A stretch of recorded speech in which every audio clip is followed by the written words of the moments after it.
For some reason, this is Mr. Nastyville here. Something in the water. I don't know. It's just nastier. I don't know. And this was like from the era where they were trying out new concepts in home video. So we have a tape called Rent a Friend, which is a guy's your virtual friend for 45 minutes. There's VCR board games. But this one, I guess, was an insult video that you would send to your worst enemy. And a man in a trench coat and a fedora would give various confusing insults. We were always confused by this video. We watched this video and we're like, what are we supposed to do? Like, what is it? What's the genre? Where does it go on the shelf? Is it a movie? It's not really a movie. No. What is this video? And but man, you guys ran with it, and we're so excited. We're going to show you two different parts. We're going to show you one tonight. We're going to show you a very different part of the video tomorrow. You know this inside and out. Yeah. But this is the insult part of the video. We're going to focus on that for now. So here's Mr. Nasty with the insults.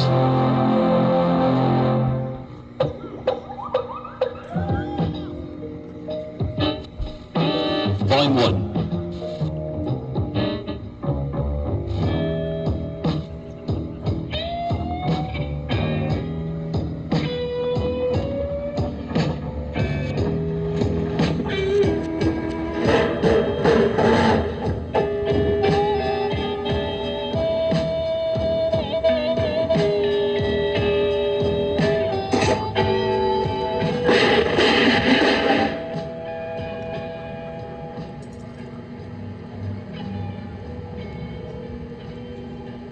I'm Mr. Nasty, the insult hitman, and I've got a contract on you. Ethics don't permit me to divulge who hired me, but they wanted me to tell you what they think of you. They think you're a swine, filth, wax-sucking son of a nasal discharge, and I'm trying to be kind. Dogs won't even urinate where you walk. They think you're disgusting. And you know what dogs eat? Yeah. And they lick themselves all day. Ugh. Friends, you wish. Hey, which is bigger, your left or your right? The person who hired me thinks you're ugly. That's ugly.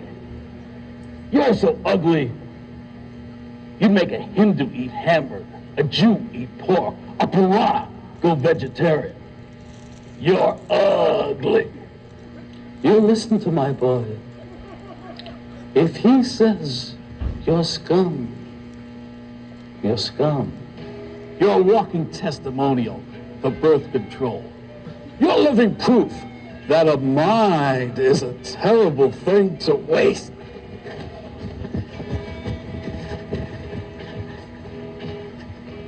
Remember, no one can run and hide from a Mr. Nasty insult.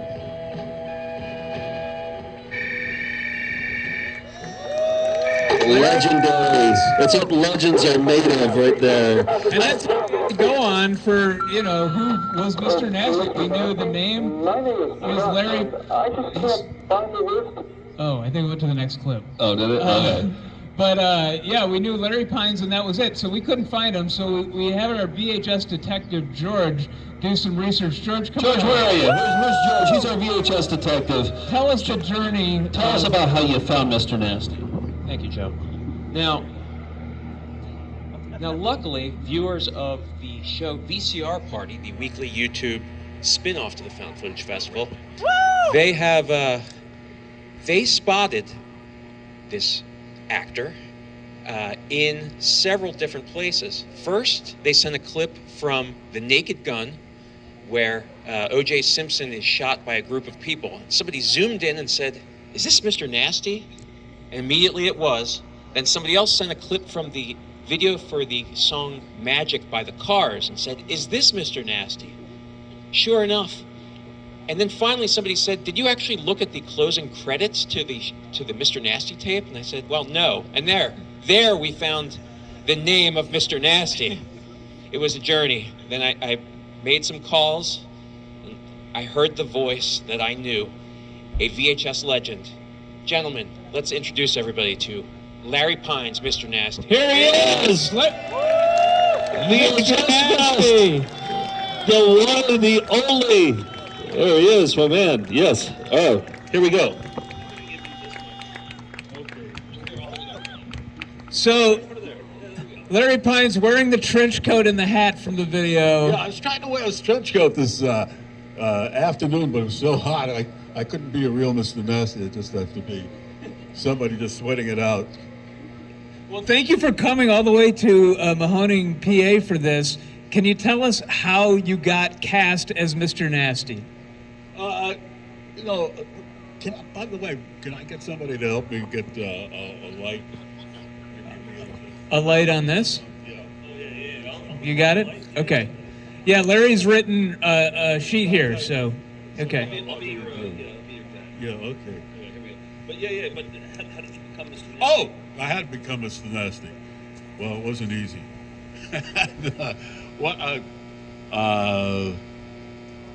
I was an actor, and they were looking for somebody, the producers of this production, so they were auditioning people, and okay, I got too much. I could get stereo, and. Basically, I hate to admit this, but I don't watch my language, and it just comes out. And it comes out sometimes in foul ways. You're not supposed to do that because it's a sin. But I did it anyway, and then I repent later. And, and so they were auditioning a lot of people, and, you know, and everybody's trying to be dignified. I just let it go, and I made some mistakes, and I was cursing like crazy. And they thought that was wonderful. That was like the ultimate character they thought they were looking for. They said, you know, and you could look like this guy too. They had a picture written out. Somebody drew it out and they said, yes, you could look like that, and you have the attitude. And I thought it was like, oh my God, this guy's just naturally obscene. You know, I'd say, that's what we're looking for. And so I got Mr. Nasty on that. And by the way, people ask me about, you know, as a Hollywood actor, I did these other things that people mentioned, a few other things. Mostly I did commercials, so it's like, did a bunch of commercials, but obviously they're all gone. Some of these other shows are still available, but commercials come and go, and you made more money on commercials.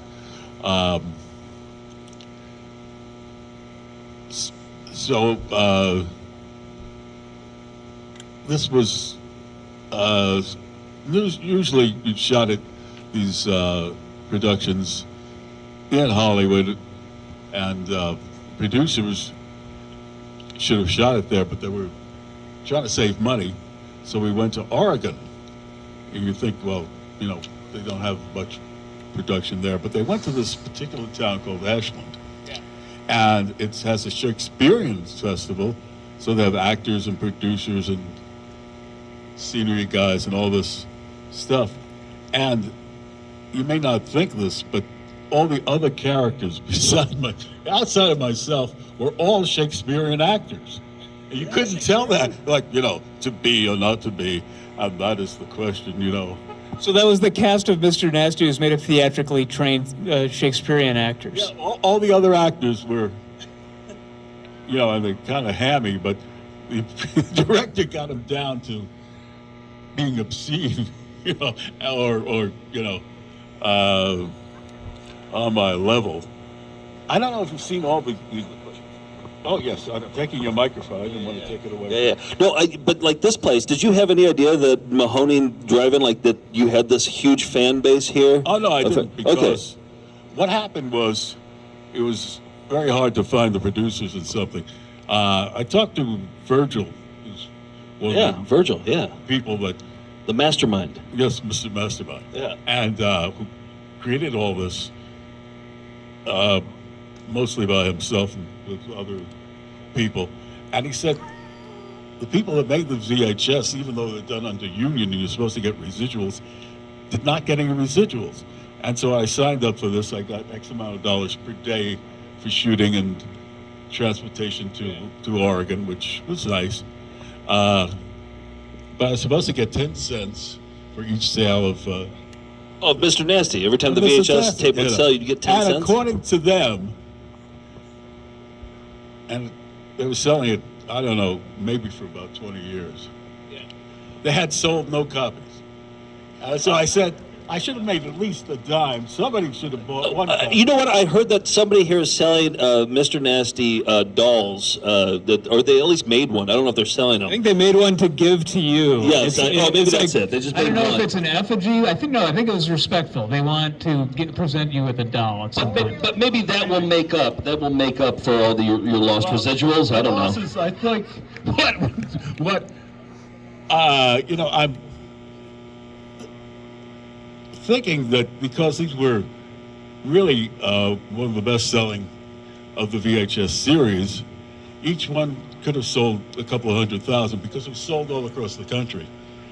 And my residuals should have amounted to like $70,000. Oh, really? Oh, you're okay. Literally $1. So the doll might not according to cover my it. union, Yeah. supposed to get Well, that's, verified statements of sales. Said, well, the company said they sold none. Of course they're going to say they sold none. Yeah. They're probably not paying any taxes on it either. They're making no money whatsoever. somebody's selling bumper stickers that say "I sucked off Mr. Nasty." Did you see those? So you should get residuals off of those bumper stickers at least. Yeah. Residuals or something before what they. Oh, you're saying you should be I sucked may off? be getting some. No, Virgil said he's willing to give you a free veggie burger. Well, that's not that exciting. Okay. All right. So here's what we did. We asked some people to ask some questions. There's some super fans of Mr. Nasty here. We got a microphone set up right over there. And yeah, go ahead and ask your first question. If anybody else has a question for Mr. Nasty, line up right over here by the booth and ask away. Okay. Nobody has any questions. I'm afraid to talk to me. Oh, okay. Hi, Jeff. Hello, Mr. Nasty, and I'm Clark Poole. I was wondering, did you think Mr. Nasty would be popular all these years, and are you having fun at the Mahoning? All of them? He asked if you were having fun here, and did you think the video would still be being shown all these years later? Oh, no. I gave up on this. This was made in 1985. And I'm lucky to be alive right now. I mean, it's like, obviously, when you're not making any money from it and you're doing other projects, like these other films, which were bigger films, like, shooting OJ Simpson and stuff. This was, one of the projects you did. I did a bunch of commercials, for Subaru and, Tony's Frozen Pizza and all kinds of... Oh, I'm a big fan of Tony. We gotta track down these commercials. I don't know You if did a they're Tony's existent Frozen anymore Pizza because- commercial? Why am I just hearing this now? But they may exist someplace, but Mr. Nasty doing a Tony's Frozen Pizza commercial. That sounds like a match made in heaven. like you play that between the shows. Oh yeah, let's play the And by the way, commercials. the kid I is... sort of gave up on this because it was, as an actor, you have to keep working to. Fortunately, I worked enough where I get a small pension.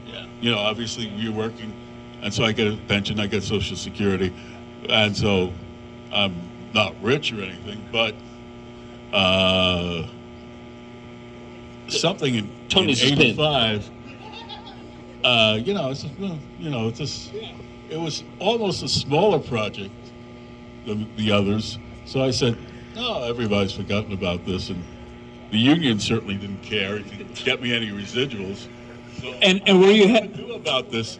And if you contacted the producers, they didn't know about me. They didn't want to contact, They got their pockets full of more money. The second question was, are you having fun at the Mahoning Drive-In so far? Yeah, this is like, I'll tell you something. I was born in Jersey City, New Jersey, and it's not too far away.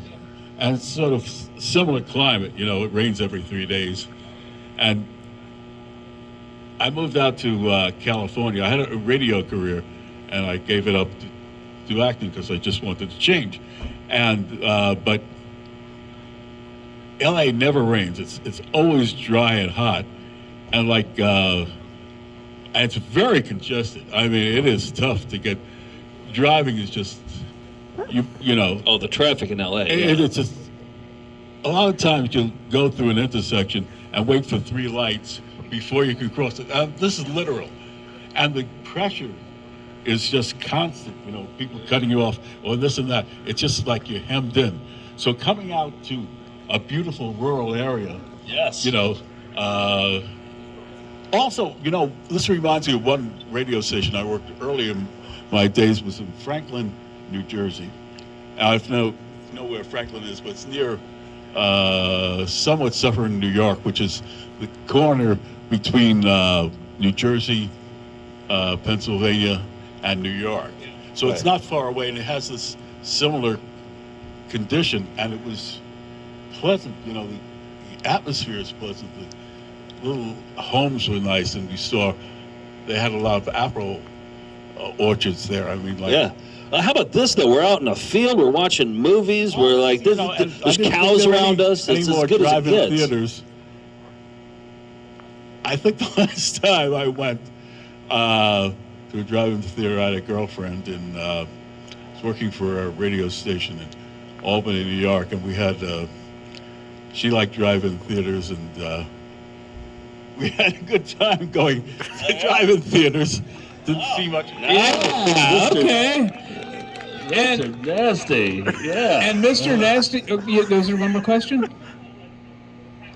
Okay, go ahead. It's been an honor to meet you, Mr. Nasty, and for all your time. Oh, it's an honor So to it was meet an you. honor to meet you, and thanks for your time. And by the way, I that kid's can't see your 11. face because you're in the darkness there. That kid's 11 years old. He was born in like 2012, and he's a fan of Mr. Nasty. What do you think of that? Yeah. I think he's one of my youngest fans. Yeah. He was 11 today, and signed an autograph.